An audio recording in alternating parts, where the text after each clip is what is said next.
ایک نقطے کی طرف اشارہ کرنا چاہوں گا۔ آج کل لفظ عشق اور محبت کو اتنا خبیث کر دیا ہے لوگوں نے، اتنا کثیف کر دیا ہے اور اتنا گندا کر دیا ہے کہ اس لفظ کو کسی کے سامنے بیان نہیں کیا جا سکتا، لفظ عشق اور محبت۔ حالانکہ چاہے محبت ہو یا عشق، یہ دونوں پاکیزہ لفظ ہیں اور دونوں ہی ایسے الفاظ ہیں جو بڑے بڑے اشعار، جو بڑے بڑے شاعر تھے ان کے جو اشعار تھے یا ہیں ابھی کتابوں میں، وہ ان دو لفظوں سے بھرے ہوئے ہیں۔ اب اقبال کا بھی درد عشق سنیے، اس کا بھی ٹائٹل یہی ہے، درد عشق۔ کہتے ہیں اے درد عشق اے گوہر آبدار تو، نہ محرموں میں دیکھ نہ ہو آشکار تو، پنہاں تہ نقاب تیری جلوہ گاہ ہے، ظاہر پرست محفل نو کی نگاہ ہے، آئی نئی ہوا چمن ہست و بود میں، اے درد عشق اب نہیں لذت نمود میں، ہاں خود نمایوں کی تجھے جستجو نہ ہو، منت پذیر نالہ بلبل کا تو نہ ہو، خالی شراب عشق سے لالے کا جام ہو، پانی کی بوند گریہ شبنم کا نام ہو، پنہاں درون سینہ کہیں راز ہو تیرا، اشک جگر گداز نہ غماز ہو تیرا، گویا زبان شاعر رنگیں بیاں نہ ہو، آواز نئے میں شکوہ فرقت نہاں نہ ہو،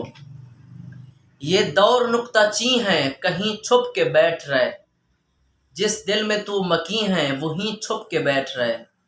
غافل ہے تجھ سے حیرت علم آفریدہ دیکھ، جویا نہیں تیری نگاہ نارسیدہ دیکھ، رہنے دے جستجو میں خیال بلند کو، حیرت میں چھوڑ دیدہ حکمت پسند کو، جس کی بہار تو ہو یہ ایسا چمن نہیں، قابل تیری نمود کے یہ انجمن نہیں، یہ انجمن ہے کشتہ نظارہ مجاز، مقصد تیری نگاہ کا خلوت سرائے راز، ہر دل میں خیال کی مستی سے چور ہے، کچھ اور آج کل کے کلیموں کا طور ہے۔ جس شعر کو آپ پڑھیں گے اقبال کا اس میں درد پنہاں ہے، لوگوں کا درد جو وہ چاہتے تھے وہ نہیں ہو سکا، لیکن ان کے مرنے کے بعد، ان کے اس دنیا سے جانے کے بعد وہ کچھ ہوا جو وہ سوچ بھی نہیں سکتے تھے۔ یعنی ان کو اتنا عزت دی گئی، اتنا ان کو شہرت دی گئی، ویسے شہرت تو ان کو ان کے ہوتے ہوئے بھی ملی، وہ ابھی اشعار ہی لکھ رہے تھے، ان کی شروعات ہی تھی، ابتدا ہی تھی، آغاز ہی تھا کہ مغرب کو پتہ چل گیا۔ اپنے بیگانے تھے، اپنوں کو پتہ نہیں تھا، لیکن مغرب کو پتہ چل گیا کہ ایک ایسا شاعر بھی ہے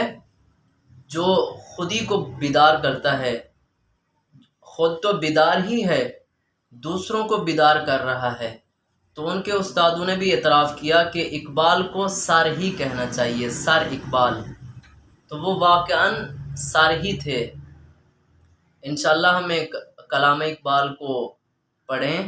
اور اسے سمجھیں اور اپنے بچوں کو بھی اس کی تعلیم دیں تاکہ وہ بیداری باقی رہے اور آگے بھی ہم انشاءاللہ بیدار ہوتے رہیں۔